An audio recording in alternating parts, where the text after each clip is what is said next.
Նախ ինչ դիտարկումներ, սա Փաշինյանի ժողովրդավարությունը, որ Փաշինյանի ժողովրդավարությունը այսպիսի տեսք ունի։ Եկեք արձանագրումներով հատ-առհատ դնենք։ Ակնհայտ է, որ Փաշինյանի այդ իստերիկան, այդ գիշերային ստատուսները եւ այլն, հետո իր իբր արձագանքը նախագահ Սարգսյանի կառույցին,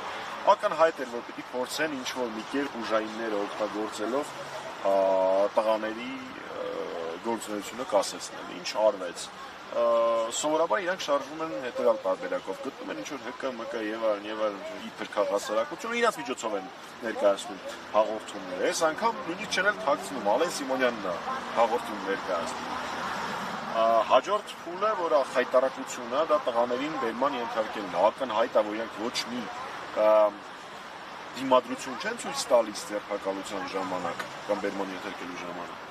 Բայց իրանց ձեռքները օրորած, գլուխները ներքև իջեցրած,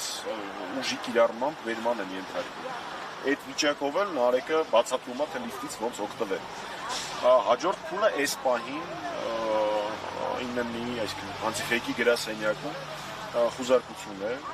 ես այնտեղ էլ հասցրեցի լինել, ներս մտնել չկարողացա, օրենքը իրենց թույլ է տալիս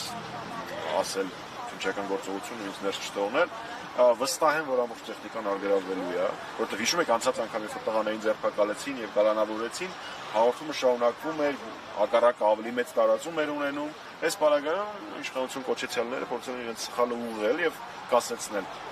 հաղորդման գործունեությունը, վստահ եմ դրա վիճակը գտնվի եւ հաղորդումը չշարունակի գործունեությունը իր կամ իր եթերը ու հիմա վստահ եմ կալանքի միջնորդությունը ներկայացվել ու տղաներին կալանավորելու են պարզ էր որ Փաշինյանը ու իր խմբակը չէին կարող ծանր չտանել նախագահ Սարգսյանի ինտերվյուն, այնտեղ հնչած փաստերը, այնտեղ հնչած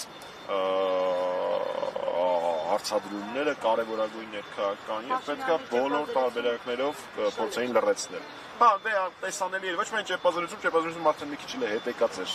այսպես ասած։ Դա տեսանելի էր շաբաթ օրվա իր գրառումների իստերիկայով։ Պարոն Մամիջանյան, կոնկրետ անձի հետ կապված, որը հաղորդում է տվել, մենք հիշում ենք հայտնի դրվագը, որ հայրենադարձ քաղաքացու դեմքին էր կարծեք թեքել, ինչ-որ գործողություններ դրան չէին հաջորդել, ինչու այդ դեպքում արարքը չորակվեց օրինակ խուլիգանություն, բայց այս դեպքում այսպես շտապ գործ հարուցվեց եւ խոզարկություն եւ այլն։ Իդենտիկ նույն նախադասությունը ասում է քպեական պատգամավոր ու ասում է սովորական քաղաքացու հանդեպ քրեական գործը հարուցած, որ եթե չեմ սխալվում դատարան է հեսա հասնելու, իսկ պատգամավորի հանդեպ քրեական գործի հարուցումը մերժվում է։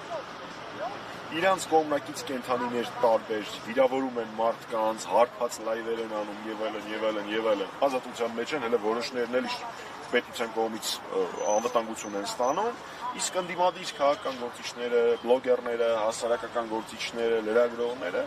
արքիեպիսկոպոսները, բարերարները, պատգամավորները ենթարկվում են այն ամենին, ինչին ենթարկվում են ամբողջ ուժային լծվածը փորձելով լրացնել այլախոհներին, լինի դա դատարան, քննչական, բոլոր միջոցները կիրառում։ Սա կարելի է դիտարկել այդ նախընտրական աժոտաժի համատեքստում։ Ձևակերպենք այսպես, ամբողջ ընթացքում Փաշինյանի կառավարման ինքը օգտագործել է ուժային եւ դատական համակարգերը իր այլախոհներին լրացնելու փորձը իրականացնելու համար։ Բայց ակնհայտ է, որ նախընտրական շրջանում ընտրություններին նախորդող տարվա ընթացքում այդ գործողությունները ավելի վայրագ, ավելի խայտառակ, ավելի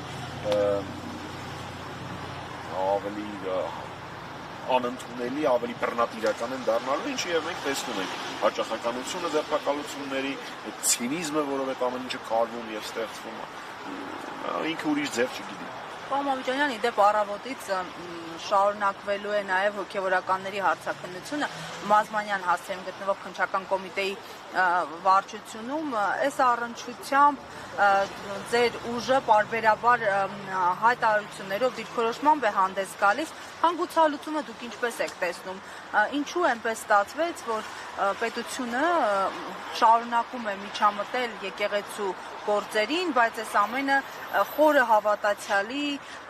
առերևույթ դիմակին էր։ Չէ, դե սրիկայական ասածներ ես չեմ մեկնաբանելու,